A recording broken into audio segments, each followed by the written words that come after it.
Hello viewers, আসসালামু আলাইকুম। আরেকটি মজার মাছের তরকারি রেসিপি নিয়ে চলে এসেছি। আশা করি আমার রেসিপিটি আপনাদের ভালো লাগবে। আজকে আমি জাটকা মাছের তরকারি রেসিপি শেয়ার করব। আজকে আমি ফুলকপি আর আলু দিয়ে এই তরকারিটা রান্না করব। তো কিভাবে রান্না করব সেটাই শেয়ার করছি। আমার ভিডিও যারা দেখবে অবশ্যই একটি লাইক দিয়ে ভিডিওটি দেখা শুরু করবে। তো আমার রেসিপিটা কেমন হয়েছে সেটাও বলবে। চমৎকার একটা তরকারি হয়েছে, খুব টেস্টি ও মজাদার, খেতে অনেক মজা আর কালারটা অনেক সুন্দর। তো চলুন আমি কিভাবে এই তরকারিটা রান্না করি সেটা শেয়ার করছি। এখানে আমি নিয়েছি ঝাটকা মাছ। এটাকে আমি ধুয়ে লবণ দিয়ে মেখে নিয়েছিলাম, এখন ধুয়ে নিয়েছি। এটাকে অল্প ভেজে রান্না করব। তো আপনারা চাইলে এখানে মাছটা না ভেজে রান্না করতে পারেন, তো আমি ভেজে রান্না করব। আর নিয়েছি ফুলকপি আর আলু এভাবে কেটে নিয়েছি, আর নিয়েছি টমেটো এভাবে কেটে নিয়েছি ফালি করে, আর পেঁয়াজ কুচি নিয়েছি আর কাঁচামরিচ কুচি নিয়েছি। তো এখন আমি একটা বল নিয়েছি, এটার মধ্যে আমি ঝাটকা মাছগুলো দিয়ে দিলাম। আর এখন দিয়ে দিব মশলা, আর দিয়ে দিব লবণ। তো লবণটা আর মশলাটা একসাথে দিয়ে দিয়েছি। এখন আমি হাত দিয়ে মেখে নেব। তো অবশ্যই হাত দিয়ে মেখে নেওয়াই ভালো, তাহলে মশলা লবণটা ভালোভাবে মিশে যায়। তো ভালো করে মেখে নিয়েছি। আর একটা প্যানে তেল গরম করতে বসিয়ে দিয়েছি, আর দেখলাম যে তেলটা গরম হয়েছে।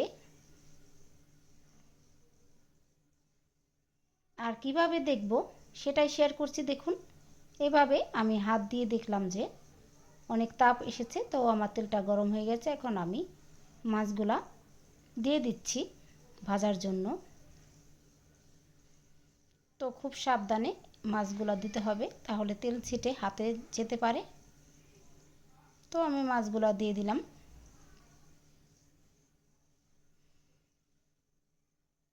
তো আমি এক পিঠ উল্টিয়ে দিয়েছি। আজকে আমি মাছ বেশি ভাজবো না, তো খুব হালকা করেই মাছটা ভেজে নেব। তো আমার মাছটা ভাজা হয়ে গেছে। আরেকবার মাছগুলা ভেজে নিতে হবে। তো অন্যগুলো আমি ভেজে নিচ্ছি। আর তেলটা এতই গরম হয়েছে যে আগুনটা উপরে উঠে যায়। তো চুলার আঁচটা আমি কমিয়ে দিলাম।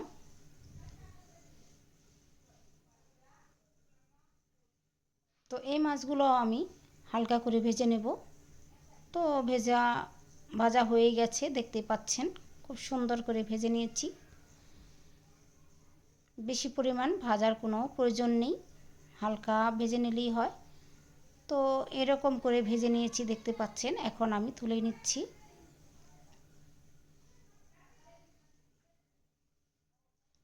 তো মাছগুলো আমি ভেজে নিচ্ছি এরকম করে। এখন ওই ভাজা তেলের মধ্যেই আমি দিয়ে দেব ফুলকপি।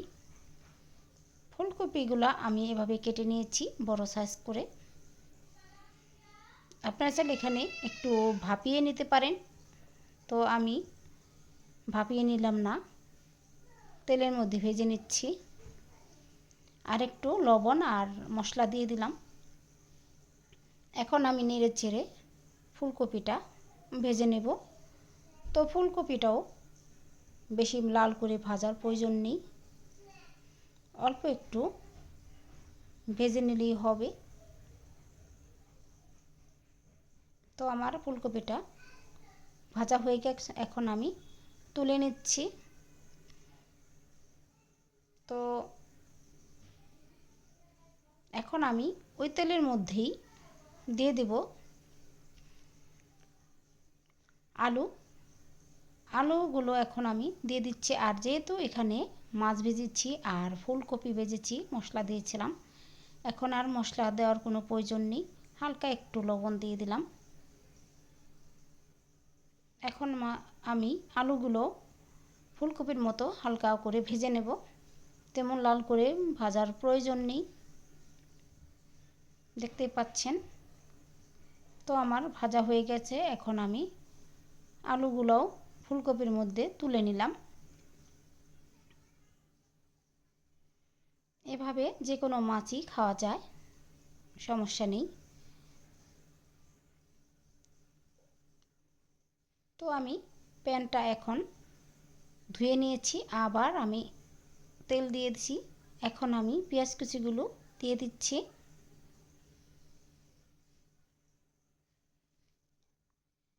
তো পেঁয়াজ কুচিগুলো আমি দিয়ে দিয়েছি, এখন আমি নেড়ে চেড়ে নেব। তো আমি পেঁয়াজগুলোও বেশি ভাজবো না, হালকা ভেজে নেব।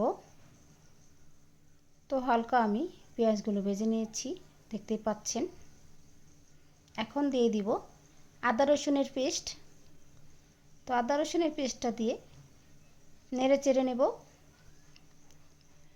তেলের সাথে ভেজে নেব। আর এখন দিয়ে দিব অল্প পরিমাণ পানি, যেহেতু পানিটা দিলাম যাতে লেগে না যায়। এখন দিয়ে দিব মশলার গুঁড়ো। এখানে আমি 3 ধরনের মশলার গুঁড়ো দিয়েছি একসাথে মিশিয়ে।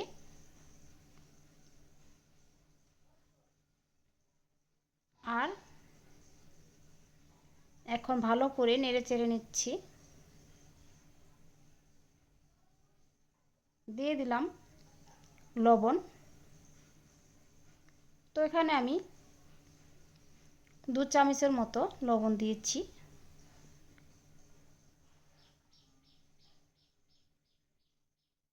কেন জানি বারবার আমার প্যানে আগুন ধরছে, তেলটা হয়তো বেশি হয়েছে।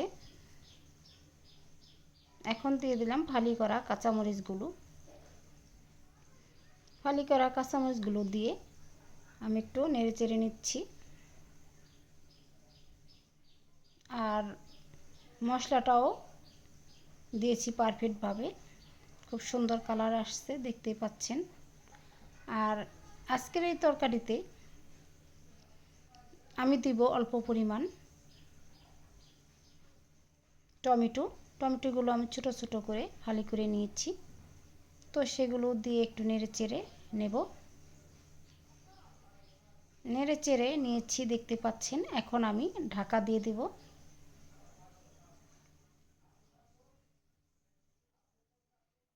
ঢাকা দিয়ে আমি টমেটোগুলো একটু সিদ্ধ করে নেব,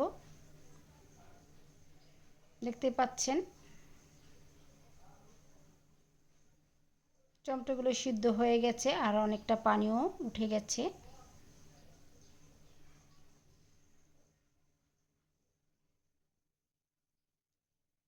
আমি খুন্তির সাহায্যে গলিয়ে নিলাম আর দিয়ে দিলাম মশলাতে ফুলকপি আর আলুর পিসগুলা, যেগুলো আমি ভেজে নিয়েছিলাম। তো এগুলো মশলার সাথে ভালো করে কষিয়ে নেব ঢেকে ঢেকে।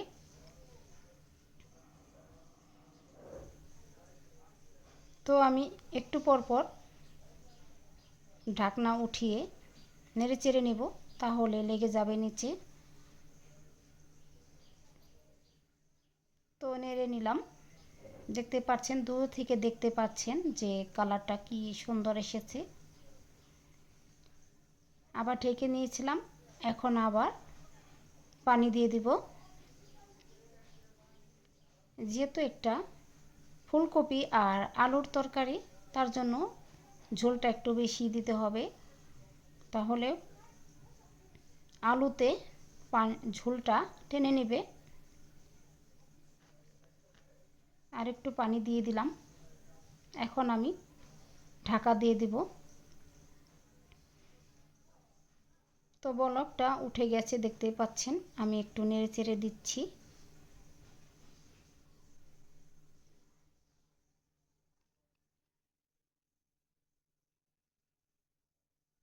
তো এখন দিয়ে দিব ভাজা মাছগুলা।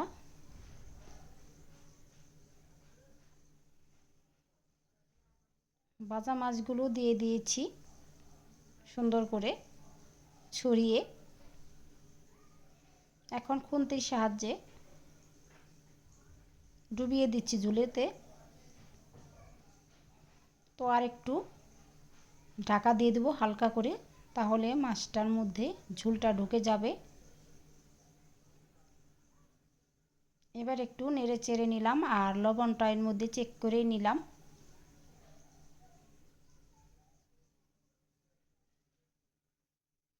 এভাবে তরকারি রান্না করলে খেতে অনেক মজা লাগে। এভাবে বাসায় ট্রাই করবেন। আর তরকারিটা আমার প্রায় হয়ে এসেছে, তার জন্য আমি ভাজা জিরের গুঁড়োটাও দিয়ে দিলাম। আপনারা চাইলে এখানে ধনিয়া পাতা কুচিও দিতে পারেন। আজকে আমি ধনিয়া পাতা কুচি দিলাম না।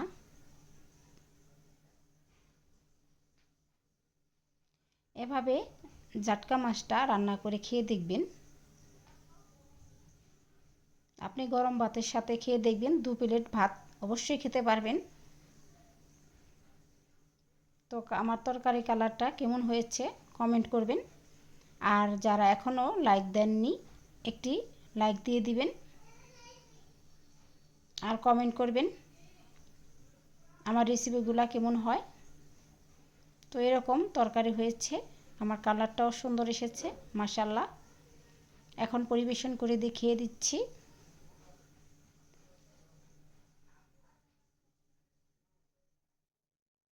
তো দেখতে পাচ্ছেন আমার তরকারিটা কেমন হয়েছে। অবশ্যই ভালো হয়েছে, খেতে অনেক মজা হয়েছিল।